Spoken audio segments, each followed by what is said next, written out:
Hey gang, Kevin here, Life22, and we are reviewing Dear Comment Section Responses. So this one is from our friend Name Last, and it is, let's see here, the News Over Beers number 0015. It's deeper in the comment section, and it's also from 2 months ago. Yeah, so let's see here. At Life22 Studios, at Life22, I don't see you being outside of the norms at all. I think in one of your videos you call it uncouth. In this one, you describe yourself as crucified to be part of the silent majority, which, by the way, was President Nixon's way of pretending he was in the majority. Oh, people don't support this in polls or votes. It's because they're just quiet about it. From my view, your very own brand, you quote Joe Rogan. Sorry. You quote Joe Rogan, one of the most popular podcasters, Ben Shapiro, one of the most popular conservative commentators. You read Johnny the Walrus the same week it's all over Fox News, which, to clarify, I read Johnny the Walrus because it had just arrived, because I ordered it in like November when it came, when you allowed to pre-order, but they were like, hey, they're on sale now. And the day they went on sale is the day they sold out. And so I ordered it, and they were like, oh, hopefully it'll be here in a month. And it ended up being like 6 months, and it came in like March.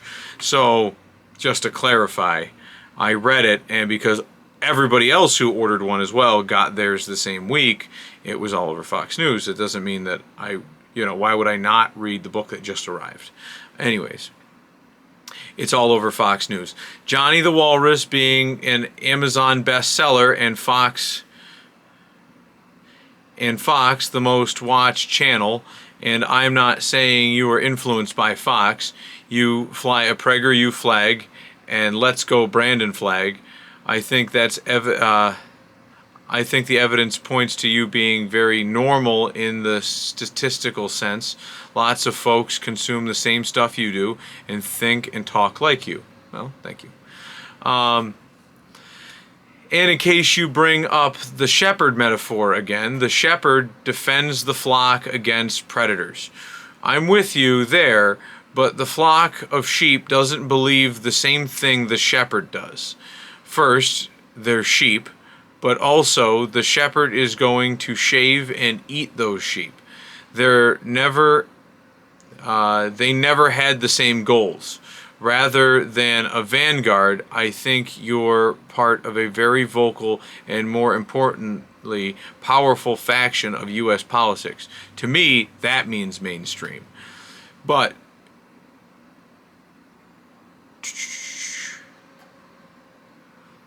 turning to the meat and potatoes of your comment, why do you think your trans friends unfriend you when they make a transition? What outlandish thing do you suspect will offend them?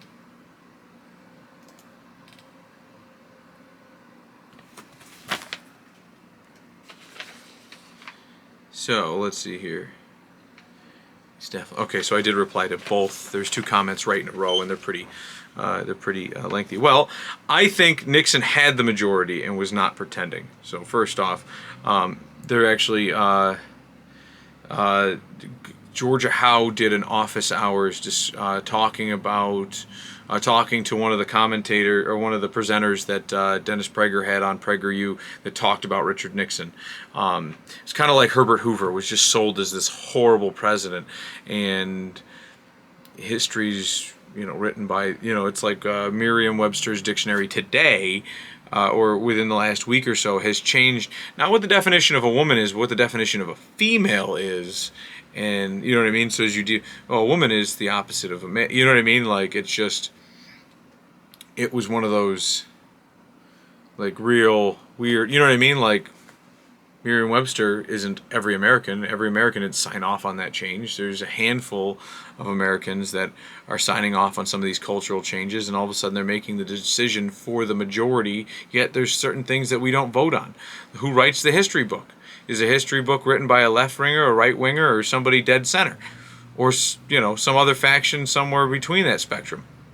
Who knows? But it's starting to sound like one person of cultural ideology was here and this person was there, and it's making for a wide spread of who knows what's right or left. Anyways, but they talk about how Richard Nixon was also, besides the Watergate scandal, which he kind of got caught up in, right? Like, he was like, well, they're part of your party, and like, he knew the guys, I guess, and you know what I mean? And like, I gotta help my guys out, right? But like, they didn't even do anything bad. Like, they broke into the other place, into the other party's thing, and rummaged through, and they took a couple documents, were inconsequential documents, and the reason that he was almost impeached was because he tried to like help them out and cover it up a little bit. Like, you guys screwed up. Like, everybody deserves a second chance. And I think that's what kind of happened. Like, you're in this thing. You're like, I can help this guy out. And you should have just let the chips fall where they might.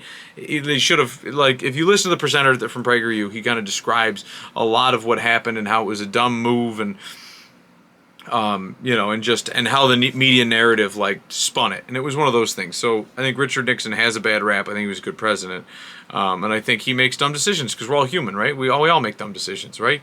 But yeah, people are lazy and or react to only what directly affects them. Also, it is gauged by their perception of severity, right? So there wasn't a whole hoopla about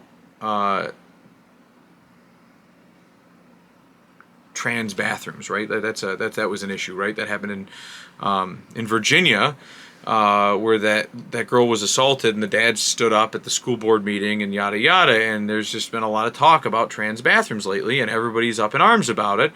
And it's like, but nobody would have been up in arms had they thought that, like, oh yeah, they're just talking about it. It ain't gonna pass, right? Like, it's not, you know what I mean? There's just, it's one of those things. There's a lot of people that don't agree with that agenda, and that would be the silent majority. And now they've become more vocal because they're realizing the severity, right? Like, oh, this is actually going to be a thing.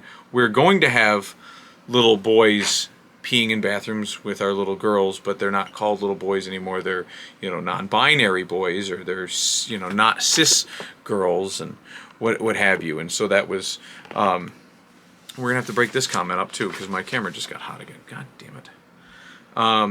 So yeah, it's all based on their perception and the severity of it. If it holds truer to their values, then they're going to push that.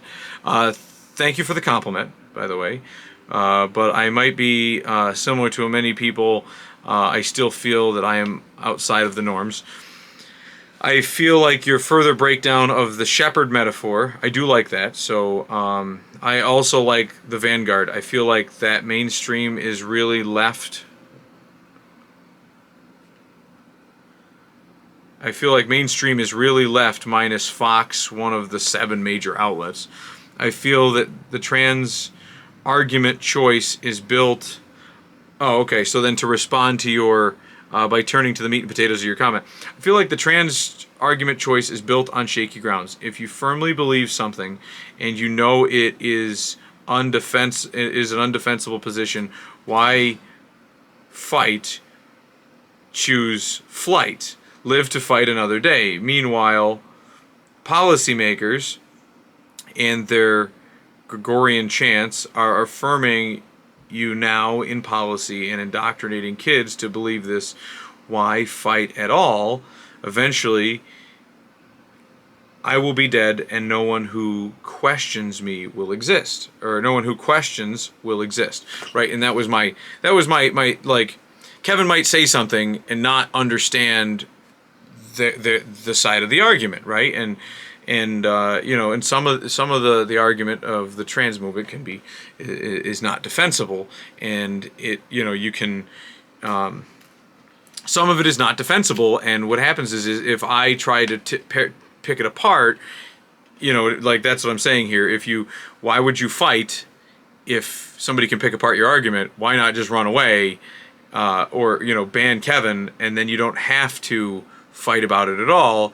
And if they keep making it into policy, then that reaffirms your argument because they're made it into policy. It must be right. You know what I mean? And then if you have kindergarten teachers convincing little kids that this is the way and that biology doesn't matter and all these things and everybody has to agree with that, and then kids are raised that way, then eventually guys like me will be dead, and then you don't ever have to worry. You can just be whatever you want. You can be butterfly or whatever. And that was I think, instead of letting me have the opportunity to talk to these people or any of my friends who had transitioned, minus a few who were willing to talk to me, and some of my, you know what I mean, like, hey, we don't agree, but I respect them. So, but they at least gave me the time of day to have a discussion with them, and that was my gripe. And it was just one of those. It was one of those things. I just wanted to, I think that I would say something outlandish in terms of just talking to them. What, like, so why did you do this? Well, I felt this way. Like, okay, like, I feel like eating Chinese food tomorrow. You know what I mean? I felt like going for a run, you know what I mean? I guess, people make those decisions, but instead of, you know what I mean, like having a conversation, they thought that maybe part of their argument was undefensible and that I might start picking it apart harder than I would have, because I'm a very pick it apart and try to logically make sense of it kind of guy, so maybe that's what they feared. That was mine on that one. I'm going to let this camera cool again. And I've got one more comment that I have a response for, and I know you have two more comments out there, named last. So we'll catch you guys on the next one.